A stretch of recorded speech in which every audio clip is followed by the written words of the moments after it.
जय हिंद दोस्तों। मैं हूं राकेश शांतिदूत और मेरे साथ हैं श्री रमेश चंद्र।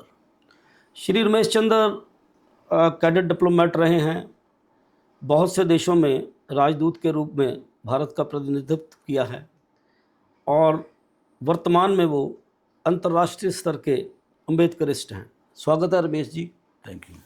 इससे पहले कि मैं आपको सवाल करूं, रमेश जी, हम लोग 80वां स्वतंत्रता दिवस मनाने जा रहे हैं और इस 80वें स्वतंत्रता दिवस से ठीक 2 दिन पहले देश की संसद में एक इतना बड़ा घटनाक्रम हुआ है जिसने फिर से एक ऐसा प्रश्न चिन्ह खड़ा किया है कि क्या इन 80 वर्षों में देश को दुनिया की ताकत बना लेना, देश को एक आर्थिक रूप से बहुत आगे ले जाना, ये इन सब चीज़ों के होने के बावजूद एक सबसे बड़ी बात ये होती है कि अगर आपके पास सशक्त समाज है, समान समाज है, तो फिर देश आपका उतना मजबूत है। जी। तो ये घटनाक्रम कोई साधारण घटनाक्रम नहीं है। राज्यसभा के अंदर कांग्रेस पार्टी के जो मुखिया हैं, मल्लिकार्जुन खड़गे जी, जो अध्यक्ष हैं कांग्रेस के, उन्होंने राज्यसभा के अंदर, जो वहाँ भी वो नेता प्रतिपक्ष हैं, और वहाँ पे उन्होंने, खड़गे जी ने जो एक बड़ा सवाल खड़ा किया वो ये है कि क्या 80 साल होने जाने के भीतर आज तक क्या हमारे समाज में, हमारे भारतीय देश समाज में सामाजिक समरसता बन पाई है या नहीं। इस बड़े सवाल के साथ उन्होंने ये कहा कि जब वो उत्तराखंड के हल्द्वानी में एक जनसभा को संबोधित करके आए थे, तो उस समय उनके जाने के बाद उनका कहना है, उनका आरोप है कि भारतीय जनता पार्टी के कार्यकर्ताओं ने उस मंच को हवन यज्ञ करके कहा कि हम इसे शुद्ध करना चाहते हैं, क्योंकि ऐसा संयोग है कि जिसे हमारे भारतीय देश में दलित समाज कहते हैं, जिसे हम आरक्षित समाज भी कहते हैं, माननीय खड़गे जी वहाँ से हैं। तो मेरा सवाल रमेश जी ये है, मेरा चिंतन ये है कि आज जब देश 80वें स्वतंत्रता दिवस को मनाने जा रहा है, तो कोई साधारण व्यक्ति नहीं ये कह रहा कि मेरे साथ ये ज्यादती हुई है। देश की उस पार्टी को लीड करने वाला व्यक्ति कह रहा है जिसने इस देश की स्वतंत्रता को हासिल करने में एक बहुत बड़ी भूमिका और बहुत बड़ा जो है योगदान दिया है। और उन्होंने ये शब्द कहे हैं कि मुझे इंसाफ चाहिए। उन्होंने राज्यसभा में कहा कि मुझे इंसाफ चाहिए। बिल्कुल सही है। तो आप इस घटनाक्रम को किस दृष्टि से देख रहे हैं? जी, ये पहली बात तो ये है कि ये बहुत ही निंदनीय है, बहुत ही गलत हुआ है, अच्छा नहीं हुआ। इसके बावजूद कि हमारे विधान के अंदर, कॉन्स्टिट्यूशन के अंदर सारी ये जो विषमताएं हैं ख़त्म कर दी गई हैं, हमारा कानून इस बात को नहीं मानता, उसके लिए दंडनीय अपराध माना गया है। सारा कुछ होने के बावजूद भी हम ग्राउंड रियलिटी पे जाएं तो हमें ये मानना पड़ेगा, जबकि हम कि बहुत से लोग मानते नहीं हैं, मानना पड़ेगा कि हमारी जो सामाजिक विषमता है, ग्रेडेड इनइक्वालिटी है हमारे समाज के अंदर, वो ख़त्म नहीं हो पाई। बहुत अफसोसनाक बात है ये, मगर बहुत कुछ लिखती तो हो गया, यथार्थ में नहीं, जमीन पे नहीं कर पाए, जमीन पे वो आ नहीं पाया। मैं इस बात को भी मानता हूँ, क्योंकि मैं एक ऐसा इसको पॉजिटिव बात करने वालों में से हूँ, मैं नेगेटिव बात करने वालों में से नहीं हूँ, अफर्मेटिव सोचने वालों में से हूँ कि सामाजिक बुराइयों को ख़त्म करने के लिए देर लगती है। हज़ारों साल से ये चला आ रहा था, समाज में एक उत्पीड़न था, वर्ण व्यवस्था थी। वर्ण व्यवस्था के बाहर जो लोग हैं, अछूत थे, या अनटचेबल थे, जहाँ आउटकास्ट थे, वो हैं। उसको दूर करना, उसके माइंडसेट को बदलना एक थोड़ा मुश्किल काम तो है, मगर मुश्किल काम भी आसान हो जाए जबकि हमारा कॉन्स्टिट्यूशन कह रहा है, हमारे सारे बुद्धिजीवी वर्ग कह रहा है, हमारी सब पढ़ाई लिखाई कह रही है, मगर ग्राउंड पे वो दिखाई नहीं दे रहा। तो हमें ये पहले तो हमें एक्सेप्ट करना चाहिए समाज को कि इसमें हम काम नहीं कर पाए हैं। बहुत अनफॉर्चुनेट बात है। एक ऐसे बड़े आदमी को आप अंदाज़ा लगा लीजिए कि शहरों में, गाँव में, कस्बों में, गलियों में क्या होता होगा। जबकि एक ऐसा आदमी जिसने 70-80 साल से अपनी उम्र के 60 से 70 साल से ज़्यादा देश की देश की सेवा में लगा दिए, राज्यसभा में लीडर ऑफ अपोजिशन है, एक सबसे बड़ी पार्टी जो पुरानी पार्टी कांग्रेस पार्टी का प्रेसिडेंट है, मंत्री रहा है केंद्र में भी और स्टेट में भी, और बहुत बड़ा योगदान है। अगर वो ये बात कहता है कि मेरे साथ ऐसा व्यवहार हुआ, तो इसको लाइटली नहीं लेना चाहिए। रमेश जी, राज्यसभा के भीतर जब ये सवाल, जब उन्होंने ये शब्द कहे कि मुझे इंसाफ चाहिए, तो उस समय सत्ता पक्ष से जेपी नड्डा जी ने वहाँ उठकर कहा कि हम सब लोग इसकी सख्त शब्दों में निंदा करते हैं और ये नहीं होना चाहिए, लेकिन साथ ही उन्होंने कहा कि हम जांच करेंगे। ये एक बड़ा सवाल है कि ये इस घटना को हुए भी काफ़ी दिन बीत चुके हैं और ये घटना ज़रूरी नहीं है कि खड़गे साहब के राज्यसभा में कहने से ही उठी है। इसको सब अखबारों में ये प्रकाशित हो चुकी है, अन्य मीडिया साधनों में भी आ चुकी है। तो आपको क्या लगता है कि सरकार का जब सरकार को ऐसा हो सकता है कि वो खड़गे साहब के बताने से ही पता चला हो जो उन्होंने कहा जांच का विषय है? नहीं, ऐसा नहीं है, मेरे ख्याल ऐसा नहीं है, ना ही ऐसा होना चाहिए। उन्होंने शिकायत की, सोच समझ के क्या नहीं किया, कैसे नहीं किया, या सियासत, वो भी सियासतदान हैं। पार्लियामेंट के अंदर जेपी नड्डा साहब जो कि लीडर ऑफ द हाउस हैं रूलिंग पार्टी की तरफ से, ये कहना कि जांच का विषय है, हम जांच करवाएंगे, हम उसको कंडेम करते हैं, हम उसको, ये सब बातें ठीक हैं।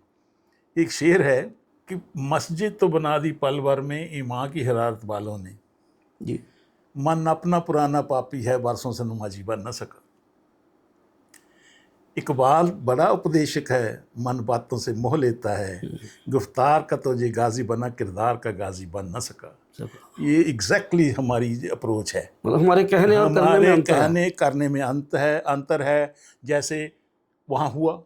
जी, मान लीजिए हम खड़गे साहब को छोड़ देते हैं, ये घटना कहीं वैसे भी हुई है, जनरली भी हम पढ़ते हैं जब कभी ऐसी घटनाएं होती हैं हमारे सामने आती हैं तो इमीडिएटली वहाँ पे कई बार ऐसे होता है कि वो फटाफट जो है ऐसे जो कानूनी जो प्रावधान है उसके अनुरूप कदम उठा लिए जाते हैं। खड़गे साहब के मामले में भी हुआ यही है कि वहाँ पे ये घटनाक्रम हुआ और ये मीडिया में आया, तो क्या वजह है कि इसके ऊपर सरकार ने कोई कदम नहीं उठाया? यही तो मैं कह रहा हूँ कि सरकार को, क्योंकि वहाँ के प्रशासन को भी पता था, वहाँ की प्रशासन को, वहाँ की सरकार को और सेंटर की सरकार को इतने सेंसिटिव मसले में पहले तो सुओ मोटो बिल्कुल ही इसका सुओ मोटो लेना चाहिए था, लेके उस पर एक्शन होना चाहिए था, और मैं तो दूसरी तरफ मुझे पूरा, लेकिन सरकार अभी भी कह रही है कि जांच करेंगे। हाँ, अभी भी कहें जांच करेंगे, वही तो मैं कह रहा हूँ। जबकि सुप्रीम कोर्ट ऑफ इंडिया की जो रूलिंग है उसमें यह है कि पहले आपको सुओ मोटो लेते समय भी और शिकायत करते समय भी पहले आपको प्राथमिकी है दर्ज करनी है, एफआईआर दर्ज करनी है, देन इन्वेस्टिगेट करना है। नहीं, उन्होंने पार्लियामेंट के अंदर कहा खड़गे साहब ने कि वो शेड्यूल्ड कास्ट एट्रोसिटीज एक्ट के अंदर इस पे एक्शन हो, उन्होंने डिमांड किया, मगर फिर भी मंत्री कह रहा है कि अभी जांच करेंगे। अब जांच करेंगे, जांच क्या होनी है क्या नहीं होनी है ये तो पता नहीं है, मगर ये कोई नई बात तो है नहीं।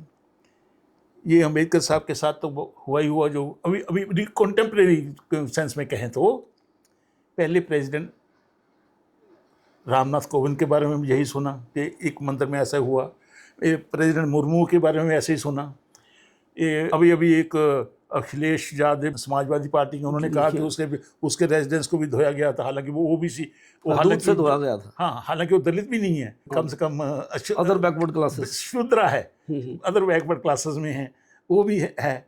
उससे पहले जीवनराम के बारे में ऐसा सुना, और भी ऐसे बहुत सी चीज़ें सुनी गई हैं कि हमारे मंदिरों में, हिंदू मंदिरों में इस तरह की जो है वारदातें पहले भी हुई हैं, ऐसी ट्रीटमेंट होती रही है, तभी तो कहते हैं कि एक बड़ा सवाल है रमेश जी कि मुझे लगता है कि इसमें ऐसे विषयों का राजनीतिक लोग इस्तेमाल भी कई बार राजनीति के लिए करते हैं जी।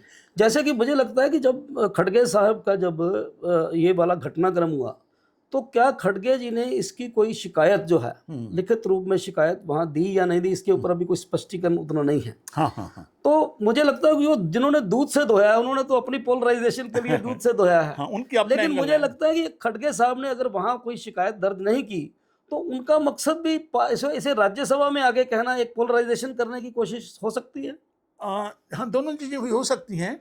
एक तो ये है कि खड़गे साहब को तो बाद में ही पता चला कि कब उन्होंने ऐसा वहाँ किया है इमीडिएटली, इसलिए उनको तो कह नहीं सकते कि उन्होंने शिकायत क्यों नहीं लेकिन की। उसमें गैप है, काफी दिन का गैप अच्छा, है। हाँ, आपने बताया कि उसमें गैप है, कितने दिन का गैप है, उनको पहले क्यों नहीं उन्होंने कहा भी होगा तो मैं कम एक से कम नागरिक मुझे नहीं, अधिकार के रूप में हाँ, उनकी वो वहां मुझे ड्यूटी पता बनती नहीं है। थी। हाँ, इसको हमें रूल आउट नहीं करने की जरूरत है, हम ना करें। तो इस वो सियासतदान है, उसका कोई फायदा भी उठाना चाहते हों, और दूसरी तरफ दूसरा पक्ष भी तो उसका फायदा उठाने की कोशिश कर, ये कह के उसको करना चाहता है। मगर यही तो मैं बात कह रहा हूँ कि letter and spirit of the constitution कुछ और कहता है, ग्राउंड रियलिटी कुछ और है। कहने को चाहे आप बीजेपी कह लीजिए, चाहे हिंदू समाज कह लीजिए, चाहे आप आरएसएस कह लीजिए, जो कि जिसको हम so called general category, general समाज, जहाँ अपर क्लास कास्ट समाज, जो मर्जी कह लीजिए। जैसे मैंने अभी आपको इकबाल का शेर सुनाया, एग्जैक्टली जब हम दिल से बात करना नहीं चाहते, अब क्या होगा मैं आपको बता रहा हूँ, आपका हादसा है। मुझे पहले भी मैंने ऐसा देखा है कि कोई रिजर्वेशन के बारे में पार्लियामेंट में या सुप्रीम कोर्ट में या समाज में कुछ बात होती है तो दूसरे दिन ही ऐसी फोर्सेस सोशल मीडिया पे अनलीश हो जाती हैं जो कि उस पर खिलाफ बोलेंगे। उनकी लीडरशिप जो है, पार्टियों की लीडरशिप या उनके ऑर्गेनाइजेशनल स्ट्रक्चर्स जो हैं, वो मना करेंगे कि नहीं ऐसा नहीं होना चाहिए, हम रिजर्वेशन के खिलाफ हैं, हम खिलाफ नहीं हैं, हम कॉन्स्टिट्यूशन के खिलाफ नहीं हैं। मगर उनकी जो फोर्सेस हैं अनलीश हो जाती हैं, जो दूसरी बात कहती हैं। यही बात इस पे भी होगी, कल से शुरू होगा मुझे लगता है। अगर आज सियासी मुद्दा बनेगा, हाँ, ये मुद्दा बनेगा। नहीं, दोनों बनाएंगे। एक तो खड़गे के व्यू वाले, मेरा यही सवाल है खड़गे के व्यू वाले बनाएंगे, और दूसरी तरफ वाले भी बनाएंगे जो कि लीडरशिप नड्डा या और कोई और लोग कुछ कहेंगे, और मगर उनका जो कैडर है, यानी कांग्रेस वाले कुछ कहेंगे, ऊपर से लीडर कुछ कहेंगे, कैडर कुछ कहेगा। हाँ, नहीं, कांग्रेस को तो और कुछ कहने की है ही नहीं, उन्होंने तो जो फैक्ट है वो बता दिया। चाहे उसका मौका उठाया कि मैं राज्यसभा में उसको फ्लैग करूं, वो और बात है। मगर देख लेना, मुझे ये इसका एप्रीहेंशन है कि नड्डा साहब ने कुछ कह दिया, चीफ मिनिस्टर कुछ कह देगा, ये हाँ कर रहे हैं, हम इसके खिलाफ हैं, ये बहुत खराब हुआ। मगर जो मॉडल लेवल पे, नीचे के लेवल पे ऐसी फोर्सेस अनलिश हो जाएंगी कि वो कहेंगे हाँ ठीक हुआ, ऐसे ही करना चाहिए इनके साथ, या किसी न किसी बहाने से कुछ ना कुछ उसको क्रिटिसाइज करेंगे। इसको अरेस्ट करना चाहिए। इसको अरेस्ट किसने करना है? To be very very frank, ऐसे समाज ने करना है जिसका नाम है आरएसएस, जो कहते हैं सबसे बड़ी ताकत है दुनिया भर में। उसने रूलिंग पार्टी जो 12 साल से सेंटर में काम कर रही है, और सारे 30 स्टेटों में से 22 स्टेटों में जिनके रूल है, उस पार्टी ने करना है, उस समाज ने करना है जो कि इन लोगों को, दलितों को, जिसको दलित कहते हैं या पिछड़े कहते हैं, जो कुछ मर्जी कह लीजिए, जो वंचित समाज है, उनको अगर ये इंटेग्रेट करना चाहते हैं, इनको एब्जॉर्ब करना चाहते हैं, अपने आप में समान, एक समरसता के लिहाज से समाज के साथ जोड़ना रखना चाहते हैं, उनको करने की जरूरत है। मगर ये जिम्मेवारी सामाजिक संगठनों की ज्यादा है, समाज की ज्यादा है, क्योंकि सरकार ने तो कानून बना दिए। अच्छा रमेश जी, जब आरक्षण विषय को लेकर चर्चा छिड़ती है तो एक पक्ष कह लीजिए या कुछ लोग कह लीजिए या देश का कुछ हिस्सा कह लीजिए, वो जब ये कहता है कि आरक्षण का जो प्रावधान था कॉन्स्टिट्यूशन में, वो डॉक्टर अम्बेडकर साहब ने 10 साल के लिए किया था, ये एक आधार लिया जाता है। हाँ। तो कई बार इस पे चर्चा भी हो जाती है कि आरक्षण आगे कैसे बढ़ा, कैसे क्यों हुआ।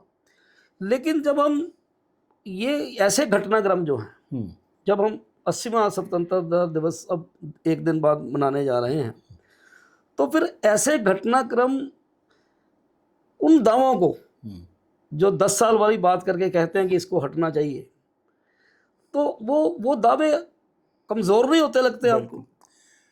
देखो, हमारा समाज जानबूझ के जो रूलिंग इलीट है, जहाँ वेस्टेड इंटरेस्ट हैं, इसको कंफ्यूज करते हैं। 10 साल वाला प्रोविज़न था पॉलिटिकल रिजर्वेशन का, दूसरी रिजर्वेशन का कोई सीमा तय नहीं की गई है। चलो हम दोनों पे आते हैं। जो दूसरी ये जो घटनाएं बताती हैं कि अभी तक भी समाज के अंदर मंदिर नहीं जा सकते, घोड़े पे नहीं चढ़ सकते, मूछ नहीं रख सकते, तलवार नहीं उठा सकते, और इस तरह की जो बातें रोज़ रोज़ समाज की पेपरों में आती हैं, मीडिया में आती हैं, लोग फेस करते हैं। और सबसे ज़्यादा president is the first citizen of India. President of India के साथ अगर ऐसा ट्रीटमेंट होता है, या एक खड़गे साहब जैसे बड़े आदमी के साथ ऐसा ट्रीटमेंट होता है, तो ये जो बातें करते हैं रिजर्वेशन की, जन नॉन की हटाने की, जंग कमाने, तो उनको अपने गरीबान में मुँह झांक के देखना चाहिए ना कि एक तरफ वो क्या कहते हैं, दूसरी तरफ है क्या। बाकी यहाँ टाइम की पॉलिटिकल रिजर्वेशन, अब ये प्रॉब्लम ये हो गई है, पॉलिटिकल रिजर्वेशन तो एक गले की हड्डी बन गया है।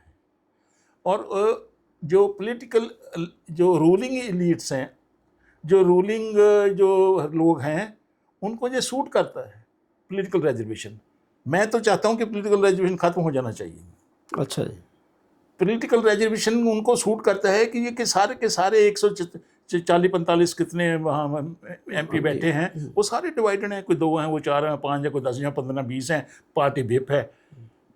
उस टूजे से, जैसे बाबू कांशीराम ने कहा, वो अपना कोई डिसीजन नहीं ले पाते, ना कुछ उनका कोई अपना एजेंडा है, वो एक पार्टी एजेंडा है, उसी तरह से चलता है। इसलिए मेरा ख्याल इसका कोई अच्छा, उसका फ़ायदा क्या होगा या नुकसान क्या होगा, कह लो जो मर्जी कह लो, कि जब ये पॉलिटिकल रिजर्वेशन 10 साल के बार रोज़ ये झगड़ा ख़त्म हो जाएगा, हाँ भाई कर दिया ख़त्म, 10 साल वाली ख़त्म हो गई, जो जिसको ये रिजर्वेशन मिलता है उस समाज को पता चल जाएगा कि वो कहाँ स्टैंड कर रहे हैं जी।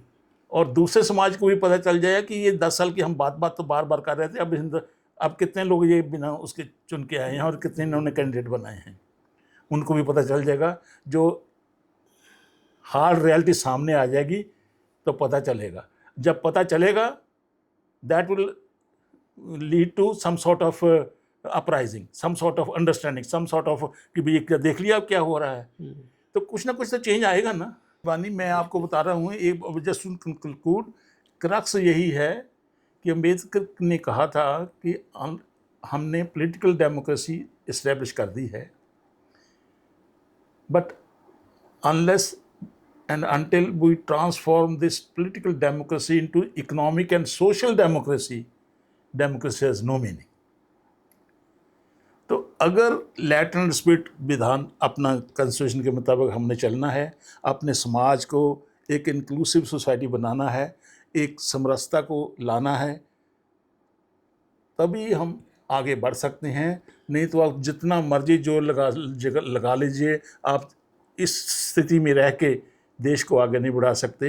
ये हमें हमारी लीडरशिप को अच्छी तरह से समझ लेना चाहिए, मेरा ख्याल ये। 80वें स्वतंत्रता दिवस पर यही मंथन जो रमेश जी ने कहा, शायद हमें करने की ज़रूरत है कि हम दुनिया की चाहे बहुत बड़ी आर्थिक शक्ति बन जाएं, हम सामरिक शक्ति बन जाएं, लेकिन जब तक हम एक सामाजिक शक्ति के रूप में, जैसा आपने कहा, अगर हम वहाँ नहीं पहुँचे, 80 साल में हम वैसा समाज, शक्तिशाली समाज नहीं बना पाए, तो इस स्वतंत्रता की खुशी मनानी अधूरी है। अधूरी है। आप सबका धन्यवाद, आपका भी धन्यवाद। Thank you very much.